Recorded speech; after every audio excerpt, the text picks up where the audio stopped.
This is John for the Everyday Fan Sports. I'm here on the beat. I have the pleasure of talking to an old friend, a wrestling historian, author, writer. I'm not sure if I missed anything there. John Cosper. How are you, sir? I'm doing great. How are you, sir? Good, man. Good to talk to you again. It's been a little while, but it's good to see you. It's always good to talk wrestling with you.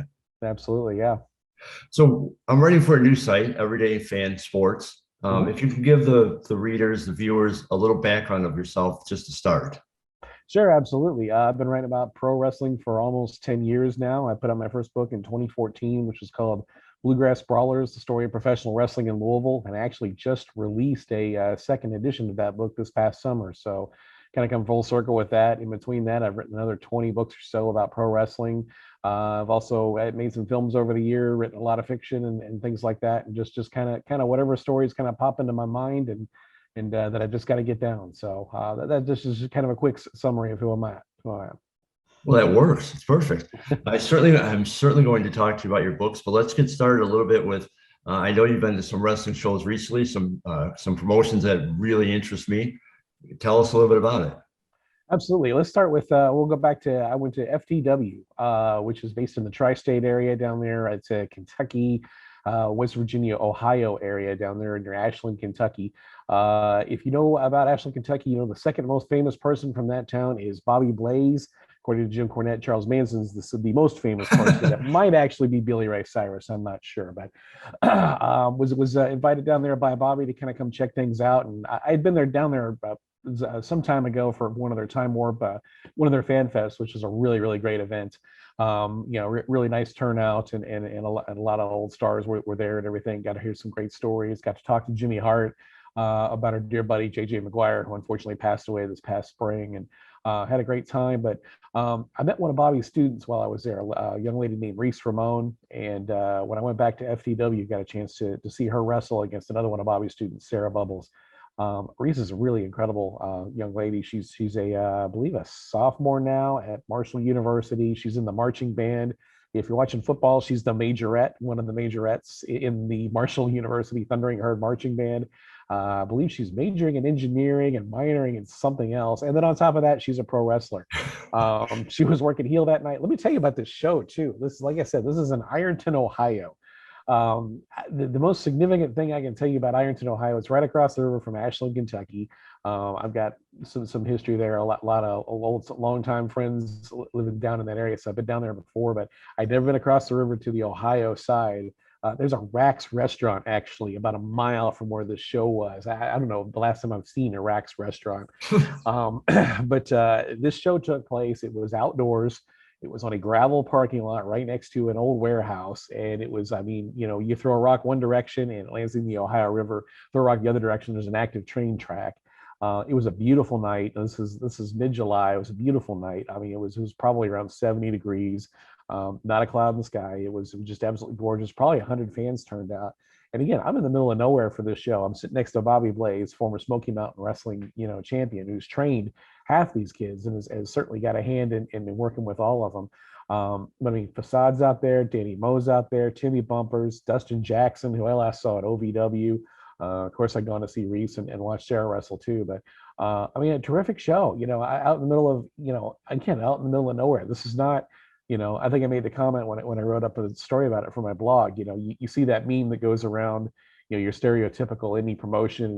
Here's this slovenly looking guy. He's the owner and the champ, and then here's the guy who was on Raw as one of the Rosebuds or whatever. This is not that show. This was a great show. It was a lot of fun. A lot of interactivity with the fans and stuff. It was a really cool event down there. So yeah, don't sleep on indie wrestling, folks. If there's something going on near you, it might be that meme that you see. Because there's a reason why that meme's out there. It's a lot of truth to it. It might be a show where you're unexpectedly going to see some. Oh, that person was on AEW Dark. Oh, I've seen them on this. I've seen them on that. This was a really great show. All the folks I mentioned are people that deliver anytime I get to see them. And there's a lot of great talent down there working really hard. And let me tell you about Bobby Blaze. Bobby Blaze, I've gotten to know him personally. He's got two books out that he's written himself. I've read his first one. I need to read his second one. But sitting next to Bobby was a lot like sitting next to Tracy Smothers at a show. He watches every match, and he's just kind of commenting as he goes along. He's kind of slow down, no, don't go over there. Where are you going? It was interesting. He is a teacher, and he is a phenomenal wrestling teacher. After Reese finished her match, she came out and she got her feedback on from Bobby, what she did well, what they could have done better, what to do next time, and everything. And then she stayed out there with him, and the whole rest of the way he was coaching us and see what they're doing here, see what they're doing there. He's got a great thing going down there. So if you're down in that area, whether you're passing through or if you're anywhere nearby, that's kind of Huntington, West Virginia, Ironton, Ohio, Ashland, Kentucky area, be looking for Time Warp Wrestling, be looking for FTC. It seems like every other week they're bringing somebody into that area to sign autographs. We're talking WWF folks, we're talking WCW. At the Fan Fest a while back, Sergeant Slaughter was there, Jimmy Hart, Buff Bagwell, Shane Douglas, Ricky Steamboat, all in this one room, Arn Anderson. They're bringing in great people, and they're drawing crowds, and they're getting people excited. Like I said, I got a lot of friends in that area. The best man from my wedding, is down there. I got to visit with him. He's not a wrestling fan, but he tells me all the time, it's like every time I'm out, they're doing something in this town. They're doing things, getting people excited. So it's really neat to see. Well, that had to be cool, like being kind of a fly on the wall, sitting next to Bobby, and hearing him talk to the wrestlers, or even to go through the matches. Like, I've been around coaches during watching other games. I've never. It'd be cool to sit there with someone like that at a wrestling show. It really is fun to listen in on him, and especially when when things are going well. He was so proud of Reese and so proud of Sarah in their match. Like, slow down, keep it going, kid. Don't take your time. Take your time. That's it. And just so proud of his students, and so positive. He's just got that positive energy, just like Tracy. I would say just like Madman Pondo and Princess Victoria. The times I've been around them, these are people that they're of that generation that a lot of them are just like, oh, these young kids don't know what they're doing, but they are positive, and they're wanting to build up the kids that are coming behind them, and bravo for them. They're doing a great job. Well, speaking of building up kids and positive people, you said you were at OVW with our dear friend Al Snow. I've been to OVW the last 3 weeks. I was there for show 1,199, 1,200, and 1,201 the last 3 weeks. Just kind of a lucky fluke of the schedule. I've got a son who's in School of Rock. I've got a daughter who does ice hockey. And I do the ice hockey runs on Tuesday nights. My son is now doing School of Rock. They've moved his band to Thursday nights. And since they're all over doing that, by the time that I get off of work, I'm kind of free to do what I want. So I've been going to OVW. It's been great. I've never been to OVW 2 weeks in a row, much less 3 weeks in a row. And it's been outstanding. And I tell you what, you want to talk about teachers, man. I mean, obviously Al Snow, I think, is probably the great teacher that's out there right now. And you read Al's book. I mean, I think he was wrestling for maybe 6 months to a year before all of a sudden he was teaching classes, and he was teaching other people to wrestle. Again, just like Bobby, he's just a born teacher. He was born to do it. And when I was working on the second edition of Bluegrass Brawlers, it was kind of a recurring theme, talking no matter who I talked to. Doug Basham, former WWE Tag Team Champion, who's now teaching the advanced class at Ohio Valley Wrestling. And then the opposite end of that scale, you got Cash Flow, the IWA Mid-South legend. Cash Flow is teaching the beginning class. And both of those guys will tell you, man, I've learned so much from Al. I continue to learn from Al. Maria James, Amazing Maria, another friend of mine, she's now, kind of, running the show for the lady wrestlers at OVW, a much needed and long time coming breath of fresh air for the women's division at OVW. And she tells me all the time about what she's learning from Al. There is one teacher, and there are, I don't know how many people there are backstage, but they are all students of Al. But at the same time, while there is the Al Snow Wrestling Academy, this is OVW. This is the former WWE developmental territory. This is not quote unquote developmental anymore. You go to an OVW show and you're going to see some incredible veterans. You're going to see some incredibly talented people, and I defy you, half the time, to look in the ring and go, okay, well, that person's the student and that one's the teacher. Yeah, odds are there may not be a student and teacher. You got Jesse Goddard's going against Tony Gunn. That's professional wrestling. It's a territory. They have been traveling the bluegrass. They've been traveling all over Kentucky this summer. They've been working state fairs. They've been working high school gyms and shows here and there. They're really treating this like a mini territory. They're no longer just locally here on WBNA TV, which they've been on for since the mid 90s when Nightmare Wrestling Academy first went on the air, and Actually, I think they had changed it to Ohio Valley Wrestling at that time, but I mean, they are worldwide. They're on Fight TV. They broadcast 2 hours on Fight TV every week. The last 3 weeks I've been there, there's been a second camera crew running around because Netflix is shooting a documentary about Wow. OVW, which is fantastic, you know, and Sure. just I'm real excited. I'm really excited to see the behind the scenes of what they come up with. But you know, Al's got an incredible crew. He's got people that love what they do. I interviewed a lot of the folks that are working for him right now. While I was working on Bluegrass Brawlers, I talked to Doug Basham, get to talk to Cash Flow, talked to Brian Kennison, who's their main play-by-play guy. Just you know, Brian's story is incredible. He and Steven Johnson, they met one day at work and discovered they were both wrestling fans, and they started volunteering to do little stuff backstage, and you know, stepping up and volunteering to you know, well, it started like everything starts. It started with them setting up chairs, but then they were the guys who were filming little vignettes for the internet to kind of help promote OVW, and then it became a kind of an official OVW activity. And then they started filming. You know, they were put in charge of, you know, actually filming the stuff for television, and then they ultimately got moved up to the desk. And just they do a phenomenal job, you know. And I'll tell you somebody who I got to see actually last week, because it was OVW 1200, their 1200th television episode. And actually, I just heard the other day, SmackDown is reaching their 1200th in October. So OVW is actually ahead of them. But they brought Dean Hill back, the legendary voice of OVW. I'm currently working with him on his autobiography, which is going to be a lot of fun. But they brought Dean Hill back to kick the show off in the first hour. And then the top of the second hour, Dean came in the ring and he ceremonially handed off the microphone to Brian Kennison. It was one of those "I'm not crying, you're not crying" moments with Brian. It was just a very, you know, just an amazing moment. I mean, Dean was there from episode 1 all the way through episode 1100. So, you know, I mean, certainly going back and paying tribute to the history in that place.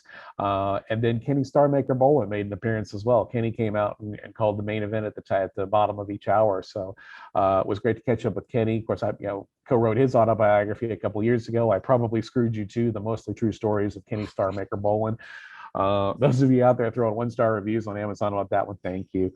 It's Kenny Bolin, man. I mean, you know, you know, the thing about Kenny Bolin is, you know, I've heard this story before. Kenny, hold on, the ending might have changed, but you know, deep down, the man, he's got it. He's a con man, and he's a carny. I won't say con man. He's a carny.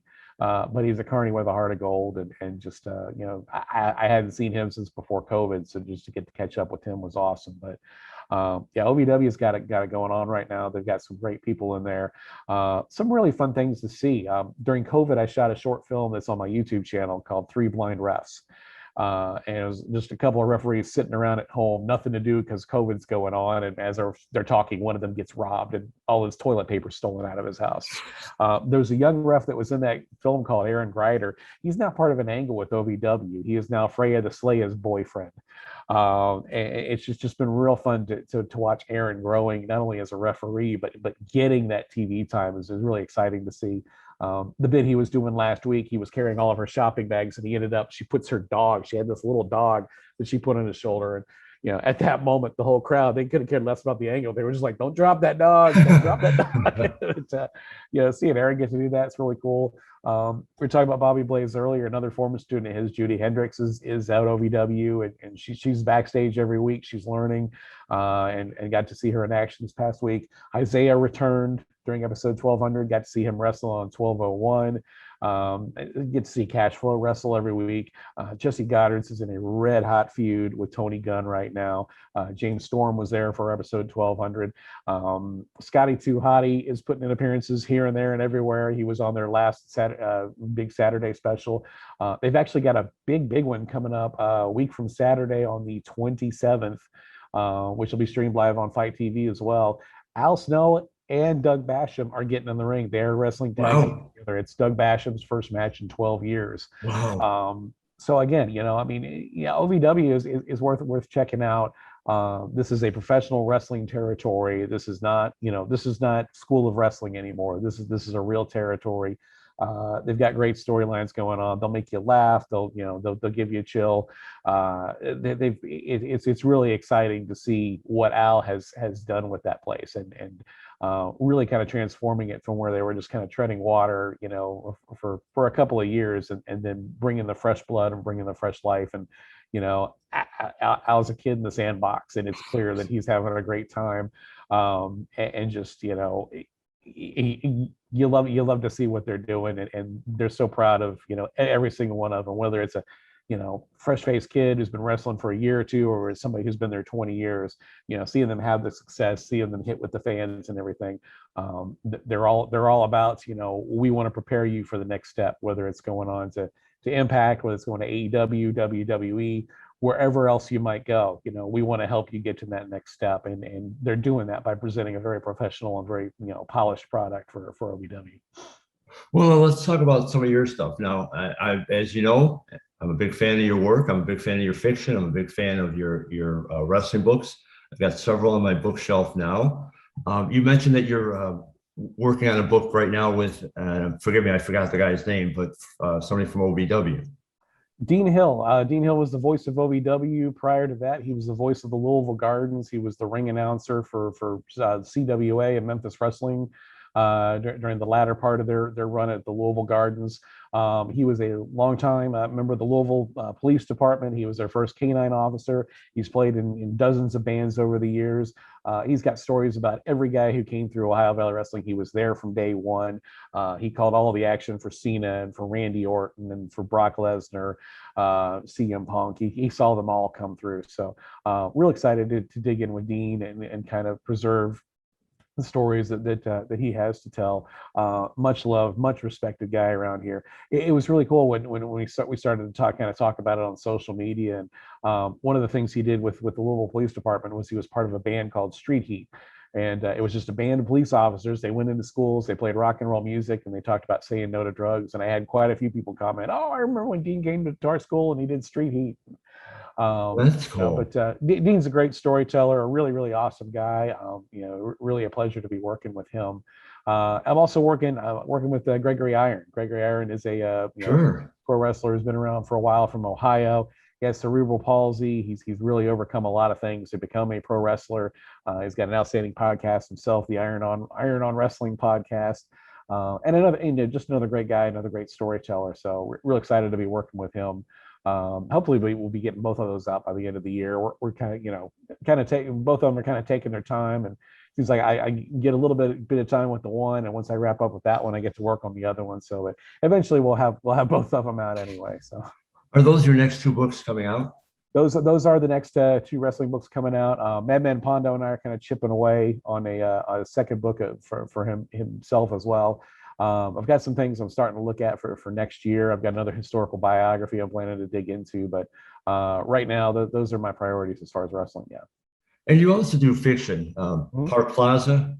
I love the Park Plaza. Park Plaza. I've actually since we last talked, I went and registered deadparkbooks.com.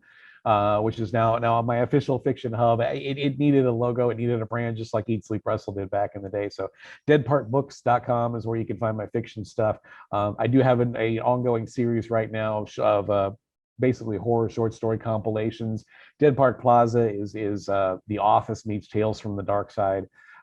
It's just a collection of short stories about monstrous and evil and horrific things, and with kind of a humorous name going on in a 4-story office complex. And that led to the Shops at Dead Park, which is about the shopping mall that's right next door to Dead Park. And there are other Dead Park books coming up. Dead Park Records is the one I'm working on right now, which is actually a Dead Park Plaza story. It's about a record company it doesn't take place at Dead Park Plaza, but kind of adjacent kind of a story. There's Dead Park Records. And honestly, I see you getting excited there. I've got 3 more coming after it. So it's turned into a 6-parter.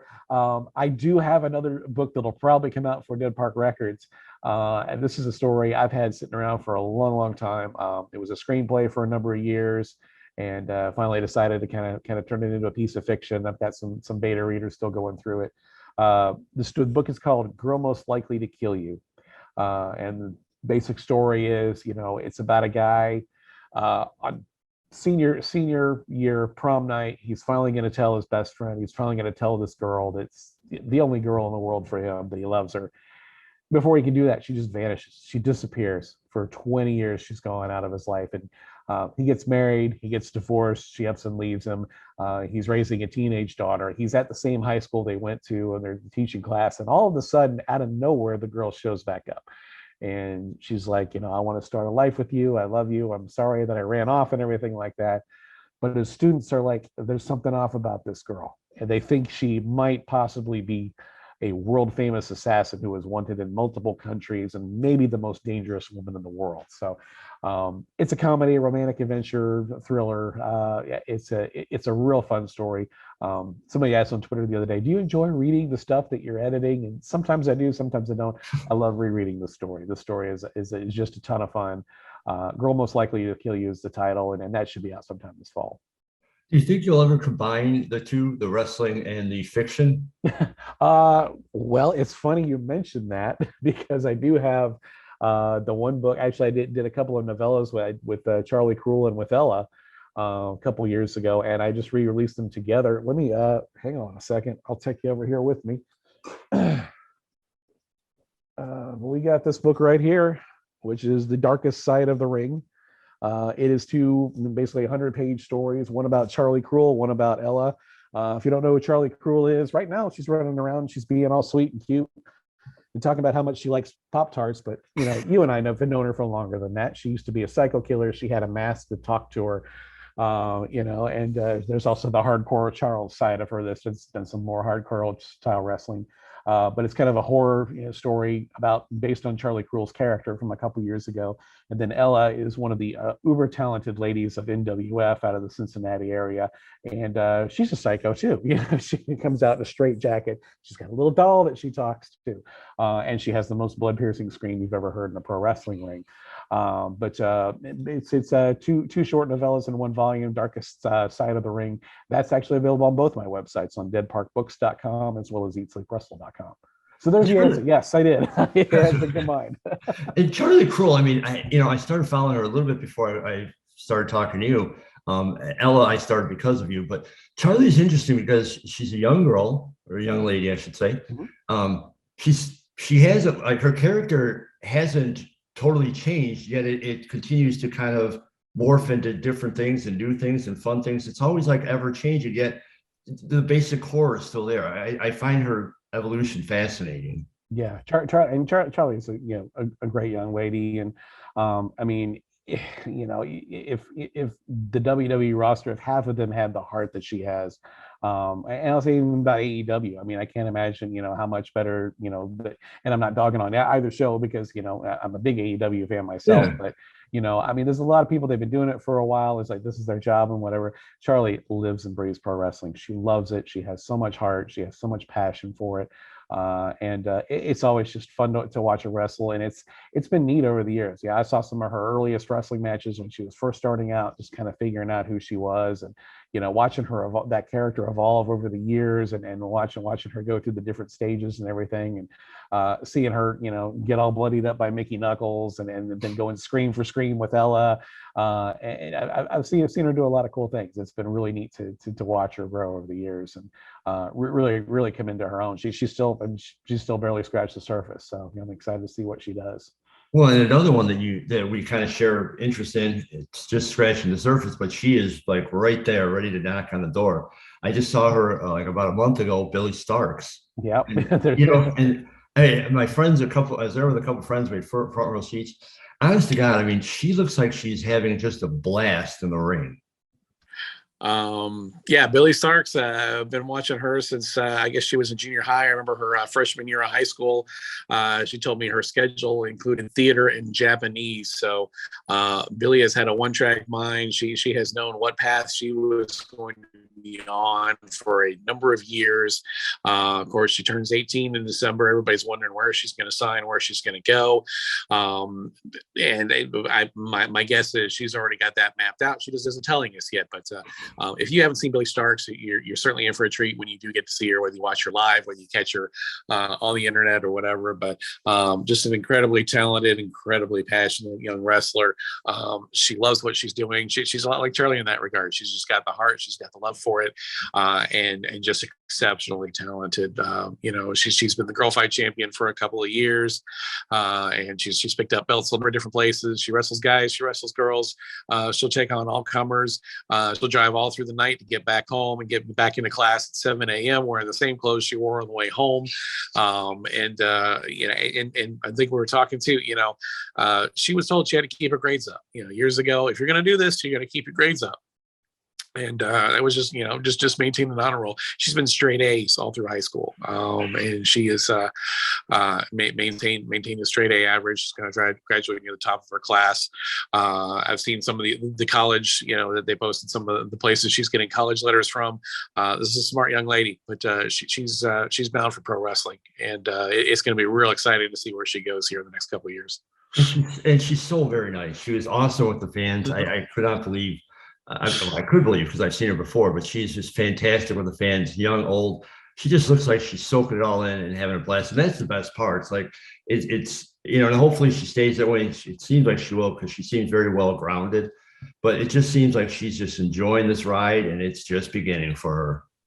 She's been very, very grounded. She's had a lot of not just her parents who are wonderful, amazing people, and have certainly made sure she keeps her feet on the ground. She's had great mentors over the years. A lot of other wrestlers have taken her under her wing. Man Pondo certainly has looked out for her and shared a lot of his wisdom with her over the years, guiding her with a girl fight. But Billie's got a great head on her shoulders. She's got a very bright future. We're gonna be paying a lot of money to watch her on pay-per-view soon. So, we gotta see her as much as we can now on the indie scene because certainly and get out to meet her. She's just, like you said, she couldn't be nicer, and just one of those young people you really want to cheer for. Totally. John, listen, man, I appreciate your time. Before I let you go, tell everybody where they could find your wrestling books and your other books and anything else you want to promote. Absolutely. EatSleepWrestle.com is where you can find my wrestling books. We talked about the new edition of Louisville's Greatest Show is out. I recently did a biography on Mars Bennett, who was a circus performer turned wrestler in the 1950s. Outstanding, really fun, really enjoyable read for those of you who like the old historical books. Of course, I've got Wahoo McDaniel and Chris Candido, Tracy Smothers, Man Pondo, Princess Victoria, a whole rogues gallery of folks that I've written about or written with over the years. And then if you're looking for fiction, check out deadparkbooks.com. The Dead Park series, Dead Park Plaza, the shops at Dead Park. I've got my sci-fi novel, Die Alan Die up there, which is a lot of fun. And the books we mentioned earlier, Dead Park Records and Girl Most Likely to Kill You, will both be popping up there sometime by the end of the year as well. Man, I really appreciate your time. And I've talked to you many times over the years in interviews. I say this to the new viewers, to the new listeners. I really love your books. I'm not just saying that because I consider you a good friend. I love your books. I love the wrestling. I love the fiction. The fiction is really cool because it's such a nice blend of horror, yet just a little bit of quirky humor thrown in there to keep everything off balance. Fantastic work. I really appreciate your time. I encourage everybody to check you out on your websites and check us out here on Everyday Fan Sports. Thanks, John. Thank you.